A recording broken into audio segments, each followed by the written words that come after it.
김태현의 정치쇼 화요일 2부. 복잡하고 어지러운 정치권 이슈들을 빠르게 풀어보는, 하지만 풀어야 될 판관 자체가 지금 복잡하고 어지러우십니다. 판관 조청천 시간. 정치쇼 판관 조홍천 의원 나왔습니다. 안녕하세요. 예, 아주 오랜만입니다. 예, 아주 오랜만입니다. 제가 적절하게 표현을 하는 거죠 지금? 본인이 제일 복잡하고 어지러우실 것 같아서. 어지럽지 않습니다. 저는 뭐 항상 초지일관입니다. 초지일관. 깔끔하십니까? 그럼요. 네. 예, 모든 패권에 반대한다. 자, 그러면 입장이 정리가 되신 겁니까 이제 그러면? 아니 뭐 모든 패권에 반대하는 행태를 8년간 해왔죠. 예. 예, 뭐가 어지럽습니까? 아니 뭐 그러니까 뭐, 내 집이 어딘지 판단하셔야 되기 때문에. 아니 왜 그 항상 그 해법만 가지고 결과만 가지고 궁금해하시는지 저는 이해가 되지 않습니다. 알겠습니다. 그럼 그 결과로 도출하기 전에 과정부터 좀 보죠. 주말에 야 이거 원칙과 상식 저 민주당 혁신계 의원들이 열었던 국민과 함께 토크쇼. 야 이거 저 뭐 보도된 거 보고 막 화면들 좀 보니까 그냥 성황이던데요. 예, 그 전날 성공한 거죠? 통콩쇼 흥행은. 예. 그 전날 밤에 사실 한 2시까지 못 잤어요. 썰렁하면 어떡할까? 예. 근데 넘쳤어요. 사람. 550석인가요? 거기가 꽉 찼고 예. 복도도 안 잡고 밖에도 한 200명 못 들어왔고 1000명 이상 오셨다고 그래요. 예. 정말 좀 감동받았고 예. 정말 네 분의 발연기도 제가 감명 깊게 봤습니다. 감사드립니다. 사실 저희가 뭐 굳이 이렇게 만든 거는 이제 오늘부터 예비 후보 등록이 들어가고 이제 12월 크리스마스 연말 되면 될수록 점점 더 분위기가 농축되고 방학 숙제 내야 될 그런 시점이 다가오는데 예. 그동안에 뭐라고 얘기를 해도 그건 뭐 그 사람 개인적인 얘기야. 예. 그 사람 생각이야 라고 주류 측에서 계속 폄하를 해왔지 않습니까? 그러니까 비슷한 예. 생각 비슷한 얘기를 하는 사람들 좀 쭉 얘기를 들어보니까 그래도 행동까지 같이 하겠다 하는 사람이 4명으로 모여져 가지고 우리가 개별적인 게 아니다. 예. 그리고 당 안에는 또 같은 생각 가진 사람들이 더 많은데 다만 드러내지 못할 뿐이다 라고 하는 것을 좀 보여주고 싶어가지고 원칙과 상식을 만들었던 거죠. 그 말씀 저 주류 측에서는 그런 얘기들 저도 이제 물어보면 인터뷰할 때 물어보면 항상 그렇게 얘기를 하거든요. 아니 뭐 당내 여러 의견들 중에 하나일 뿐이다. 세력화되진 않을 거다라는 이제 취지의 답변들을 주류 쪽 의원들이 많이 하더라고요. 거기에 대응해서 뭔가 세력을 만들고 그럼 어제 토크 콘서트를 기점으로 뭔가 그 세력이 좀 더 확대될 수 있다라는 어떤 마음속 확신 이런 게 좀 오셨어요? 그러니까 확인시켜 주는 거죠 주류 쪽에다가. 우리의 새가 이 정도 될 수 있다. 마이클 잭슨의 You are not alone이 아니고 We are not alone. 예. 혹시 저 토크 콘서트 이후에 네. 당내 다른 의원들한테 좀 격려의 메시지나 이런 거 좀 공개는 못 하시겠지만 받으신 게 있나요? 호응이라든지. 뭐 그럼요. 뭐 많이 왔던데요. 예. 대단하던데. 예. 뭐 놀랬다. 예. 뭐 그런 얘기들 많이 들었습니다. 거기서 끝입니까? 아니면 나도 합류를 고민해 볼게 여기까지 나갑니까? 그거는 이제 갈로 아니죠. 예. 갈로 아니죠. 왜냐하면 각자 저 목구멍이 포도청이기 때문에 공천을 앞두고요. 예. 예. 그걸 강요할 수는 없는 겁니다. 그렇겠죠. 각자의 실존적인 문제에 대해서 예. 그럼에도 불구하고 너 커밍아웃 해 예. 라고 강요를 어떻게 합니까? 예. 네. 그 얘기는 마음속으로는 저 원칙과 상식의 의원 4분과 같이 동참하고 싶은 의원이 많으나 당장 공천이 내일 모레기 때문에 행동으로 못 옮기는 것들이 있다 이런 취지인 그게 이제 거예요? 저희가 한 7, 80명 된다는 그분들이고요. 네. 예. 어... 굉장히 많죠. 그러면 이대로 가면은 그분들이 끝까지 본인의 속마음을 겉으로 표현하지 않고 그냥 총선을 치러버리는 게 되는 거잖아요. 근데 보십시오. 당장에 어제 국민의힘만 하더라도 네. 뭐 인유한 혁신위의 통합 보고서에 대해서 뭐 가볍게 질서 있게 네. 뭐 앞으로 반영하겠다 해가지고 진압을 하는 것처럼 보이고 예. 그냥 찻잔 속의 태풍으로 끝나는 것처럼 보이는데 갑자기 잘라고 그러는데 뭐 장정은 의원이 SNS에 아버지 뭐 이제 저 잠시 멈추겠습니다 그래가지고 뭐 일대 돌풍이 지금 일고 있잖아요. 예. 한순간에 이게 뭐 어떻게 될지 모르는 겁니다. 예, 정치란 것이. 예. 네. 민주당에도 뭔가 그 정도의 태풍이 불어올 수도 있다. 뭐 그럼요. 이런 취지신 것 같은데. 솔직히 말해서 저 이낙연 전 대표가 저렇게 막 그 적극성을 보이고 예. 바삐 행보를 하실 줄 누가 예상을 했겠습니까? 예. 네. 알겠습니다. 자, 이낙연 전 대표 얘기는 잠시 후에 좀 질문해 드리도록 하고 제가 조홍천 의원 만나면 정말 꼭 물어보고 싶었습니다. 이거. 얼마 전에 다른 저 인터뷰에도 이 말씀하셨잖아요. 이재명 대표가 전화했었는데 왓츠롱 이렇게 물었다고. 정말 영어로 왓츠롱 이런 거예요? 그건 아니고요. 네. 그건 아니고 도대체 뭐가 문제입니까? 라고 했는데 그 어감이 조금 좀 저 안 좋은 것 같아가지고 제가 그래도 네. 좋게 표현을 한 게 왓츠롱이죠. 아 그래요? 그 네. 얘기는 네. 되게 이제 오랜만에 전화하셨을 거 아니에요. 네. 뭐 조 의원 나 이 대표인데 뭐지? 아유 반말 못하지 나한테. 조 의원님, 야, 아니 형님 그러죠. 형님이라고 그러십니까? 그럼 형님, 저랑 좀 대화 좀 해보십시다. 뭐 좀 문제를 풀어봐야지. 이게 아니라 형님 뭐가 문제입니까? 이렇게 시작했다는 거예요. 그러니까 개별적인 통화 내용이 자꾸 이 저 방송 주제로 돼가지고 좀 사실은 좀 불편합니다. 불편한데 그러니까 제가 그때 받았던 느낌은 지금 지역에 뭐 문제 없지 않습니까? 또 보니까 뭐 그쪽에서 경쟁력도 월등한 것 같은데 네. 뭐 빠치 한 번 더 하는데 아무 문제 없지 않아요? 뭐가 문제죠? 이런 느낌을 저는 사실은 받았어요. 그냥 있으면 한 번 더 할 수 있는데 왜 시끄럽게 그러세요? 이런 취지. 그러니까 그 뒤에는 예. 저는 방점이 한 번 더 하는 것보다는 당이 바뀌고 정치가 바뀌고 대한민국이 바뀌는 쪽에 있기 때문에 예. 내가 한 번 더 달고 말고 보다 우리는 나 한 번 더 달아달라고 지금 이 참 멀고 힘든 길을 택한 게 아니잖아요. 근데 뭐가 문제냐 그러니까 지금까지 그렇게 수도 없이 얘기해왔는데 그렇게 훅 들어오니까 참 난감하죠. 예. 그러니까 막막하다. 주위 사람들한테 좀 물어보고 다시 얘기하자. 그렇게 얘기를 한 거죠. 그럼 뭐가 문제라고 구체적으로 말씀 안 하셨어요? 그걸 어떻게 다 얘기해요? 아니 오랜만에 어떻게 통화됐을 텐데. 어떻게 다 얘기하냐고. 그거 한 2시간 3시간 벌써 몇 달 동안 예. 얘기한 게 얼만데 어, 그거 어떻게 얘기합니까? 그러면 이제 주위 사람들한테 물어보고 다시 통화하자라고 미루셨다는 거군요. 미뤘다기보다는 예. 너무 전선이 광범위하니까 네. 좀 압축시켜가지고 얘기하자는 취지로 저는 얘기를 했었죠. 혹시 의원님 이거 뭐 내가 2시간이건 3시간이건 뭐가 문제인지 얘기해 봐야 받아들여질지 것 같지 않으니까 벽을 느끼니까 그냥 얘기 안 하신 건 아니에요? 아니죠. 그건 아니에요. 예. 정말 한두 가지가 아닌데 네. 갑자기 훅 들어오니까 전화로 예. 어, 너무 막막해가지고 예. 그렇게 한 거죠. 알겠습니다. 이제 혁신계 의원들 네. 저희가 다 개별적으로 인터뷰를 해보면 대부분 다 그 얘기를 하세요. 12월까지 당의 변화를 기다리겠다. 뭔가 지금 당의 변화가 느껴지십니까? 글쎄 뭐 변화라고 굳이 한다면 최강욱 전 의원 굉장히 신속하게 예. 징계한 거 그다음에 강성 지지층에 대해 가지고 뭐 좀 자제하라고 뭐 한두 번 얘기한 거 뭐 그런 거 외에는 오히려 중앙위에서 결정을 한다든가 예. 뭐 비례대표 병립형으로 돌아가려고 한다든가 뭐 별 차이가 없죠. 자 그러면은 이제 어떻게 되는 거예요? 당의 변화가 없으면 지금까지는 아직 뭐 한 20일 정도 남았지만 오늘 버전으로 보면 변화가 없다는 거잖아요. 아까도 기대하는 말씀을 만큼. 드렸다시피 정치는 예. 한나절에 바뀝니다. 그렇죠. 바뀌고요. 예. 제가 이런 말씀을 드렸는데 국민과 언론이 끝까지 관심을 가지고 좀 도와주셔야 됩니다. 예. 그 뭐냐면은 솔직히 지금 정치가 밥값을 못 하고 있잖아요. 저희가 얘기를 하고 있는 것이 인구 위기, 환경 위기, 뭐 기후 위기, 저성장, 양극화, 사회 각 분야에 걸친 분열 뭐 이런 걸 해소를 해야 되는데 21대 국회에서 이런 걸 얘기를 한 번도 한 적이 없어요. 예, 그냥 쌈박질만 했지. 이런 거를 할 수 있는 국회를 만들어서 대한민국의 허들을 좀 치우는 데 도움이 됐으면 좋겠다는 게 저희들 얘기입니다. 근데 이런 당연한 얘기를 하는 게 왜 이렇게 미운 털 박히는 일인지 모르겠고 예. 그리고 미운 털 박혀가지고 불이익 받는 건 솔직히 안중에 없습니다. 예. 예. 뭐 그런 식으로 22대 국회에서 국회의원 한 번 더 해봐야 그게 무슨 의미냐 자괴감만 들 뿐이고 밥만 축내는 식충이지. 예.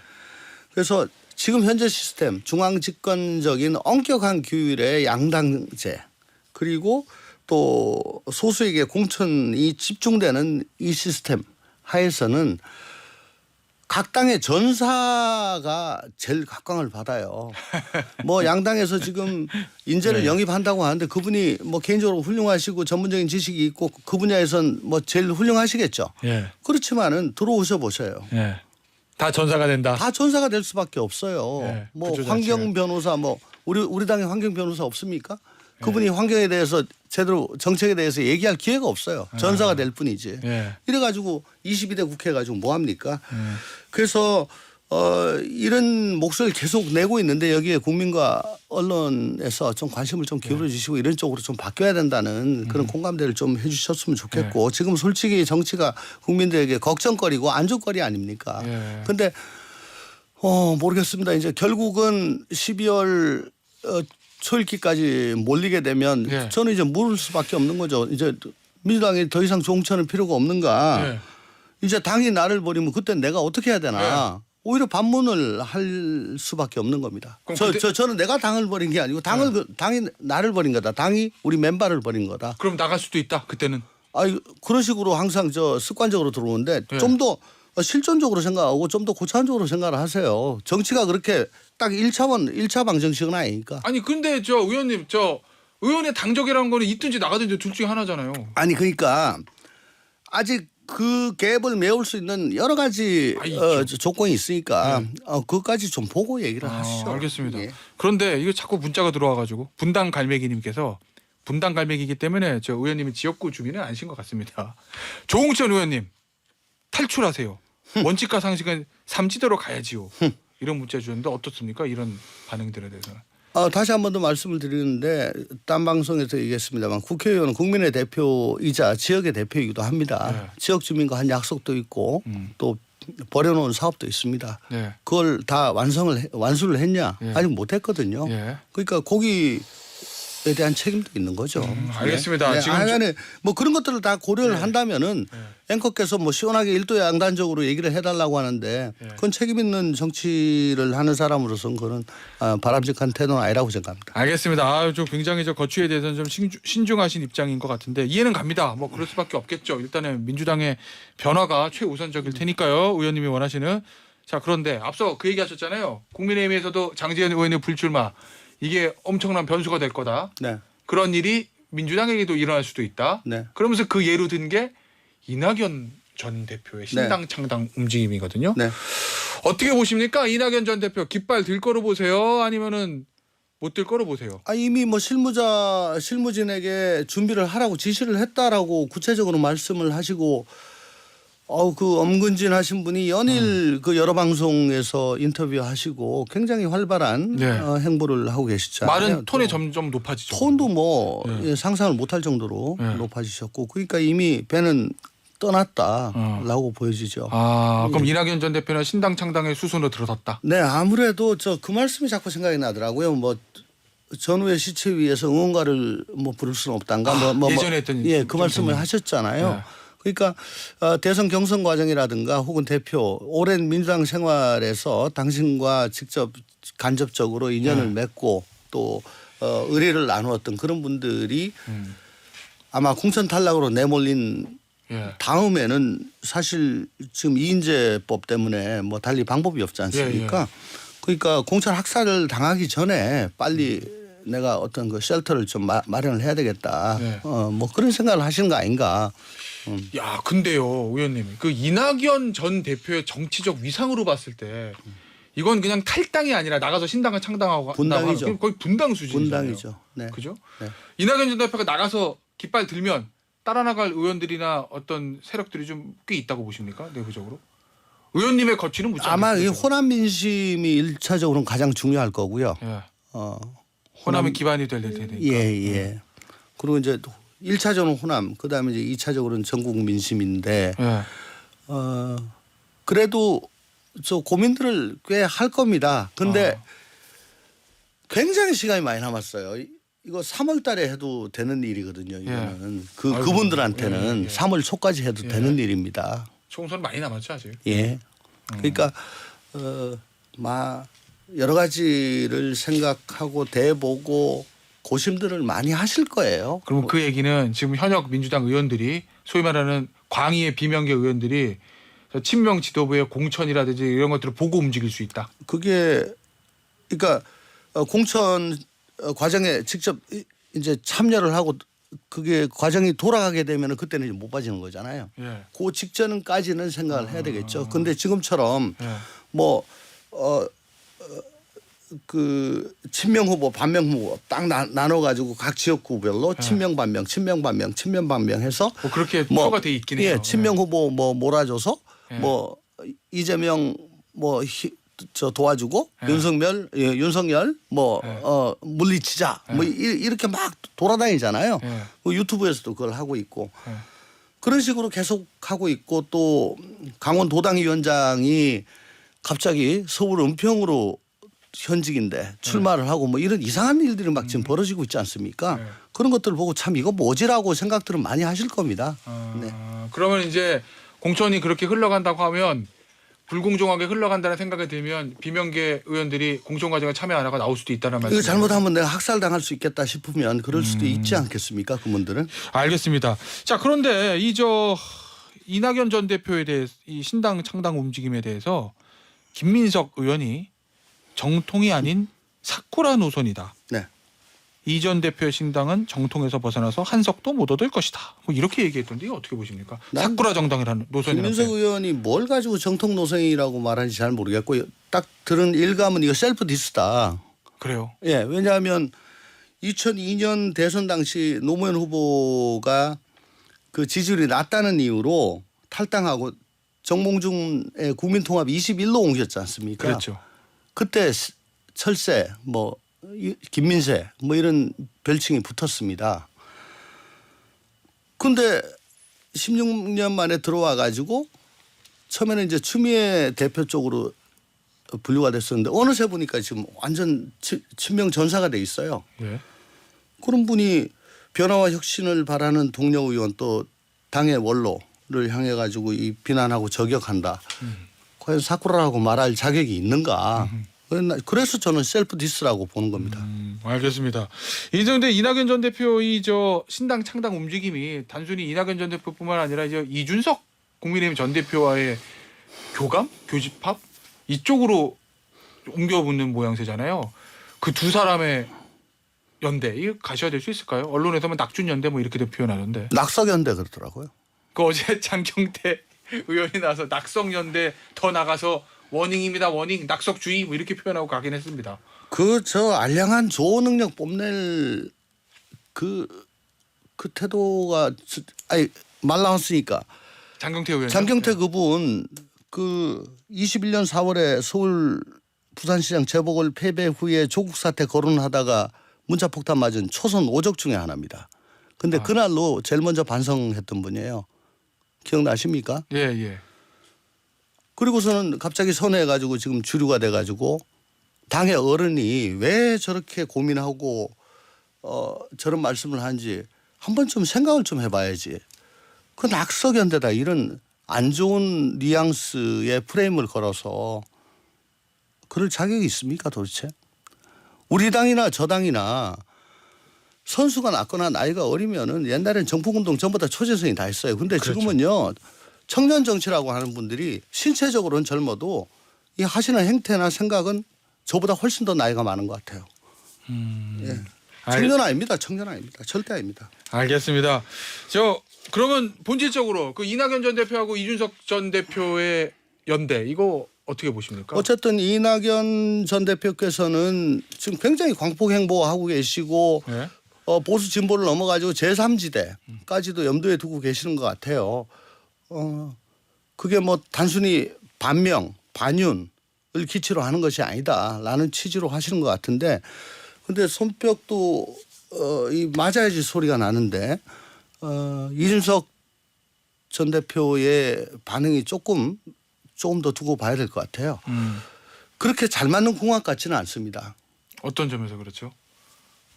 하긴 뭐 우선 한 사람은 보수 정당, 한 사람은 진보 정당에서 정치를 우선 해왔으니까 1당, 2당 네. 뭐 혹은 각 여당의 대표를 했던 분들이 그러네요. 반명 반윤을 기치로 밖에 나와서 둘이 손을 잡는다. 그 자체가 조금 웃기잖아요. 예. 그러니까 그걸 뛰어넘는 어떤 가치 같은 게 있어야 되는데 그게 뭐냐. 그러니까 반명 플러스 반윤. 이재명도 싫고 윤석열도 싫고 이걸 강요당하는 국민들에게 제3의 선택지를 준다는 것만으로는 안 될 겁니다. 예. 그걸 뛰어넘는 거를 뭘 만드셔야 될 것 같은데 이준석 대표는 뭐 만나 뵐 수 있다? 뭐 그 정도인 것 같고 저 이낙연 전 대표도 뭐 아직은 때가 아니다. 그 정도니까 이제 언론에서 조금 흥행을 위해 가지고 좀 붐업을 하시는 것 같은데 조금 더 아직 그 단계는 아닌 것 같아요. 그 이낙연 전 대표의 그런 움직임에 대해서 뭐 지도부인 장경태 최고위원은 앞서 비판하셨지만 낙석주의 이렇게까지 표현을 했는데 이재명 대표가 나서서 뭔가 좀 수습을 해야 된다고 보세요? 이낙연 대표와는 이제 완전히 그 강을 건넜고요. 예. 예. 하지 않을 거다. 이낙연 대표는 지난 경선 과정에서 혹은 대선 캠페인 기간 중에 예. 아마 좀 맺힌 게 많으신 것 같아요. 아하. 그리고 그 이후에 귀국한 이후에도 예. 왜 그런 말씀 자꾸 하시잖아요. 사진 한 장 찍으려고는 안 만난다. 예. 그 말씀을 자꾸 하시잖아요. 아. 그러니까 이게 만나자고 하는 것이 어떤 진정성을 가지고 뭘 문제를 해결하기 위해서 보자는 게 아니고 예. 이 공공한 상황을 탈피하기 위해서 보자고 하는 거다. 거기에 이용될 마음은 없다. 예. 라는 생각이 확고하신 것 같아요. 나머지 두 총리는 만난다고 그러더라고요 이재명 대표가. 김부겸 총리하고 정세균 총리와의 회담을 아마 아주 추진하는데. 적극적으로 제의를 하는 것 같고 예. 근데 두 분 총리는 현 소속 정당의 대표 쪽에서 보자고 하는데 예. 그걸 뭐 굳이 안 보겠다고 하기도 좀 그런 거 그렇죠. 아니겠습니까? 예. 네. 그럼 보긴 보겠죠. 일종의 그건 이재명 대표 측의 갈라치기 전략이라고 보시는 뭐 거예요? 그럴 수도 있는 거고. 예. 그러니까 제일 지금 현 상황에서 이재명 대표로서는 경계를 해야 될 게 삼 총리가 합체하는 거니까 그건 부담이 좀 크겠죠. 많이 크죠. 거기다가 당의 원로들 고문들까지 예. 합체를 해버리면 정통성이 어디에 있느냐의 문제까지 갈 수가 있으니까 뭐 그거는 막고 싶겠죠. 예. 알겠습니다. 오늘 인터뷰는 여기서 마무리하도록 하겠습니다. 지금까지 정치쇼의 판관 조웅천 더불어민주당 의원이었습니다. 감사합니다. 감사합니다.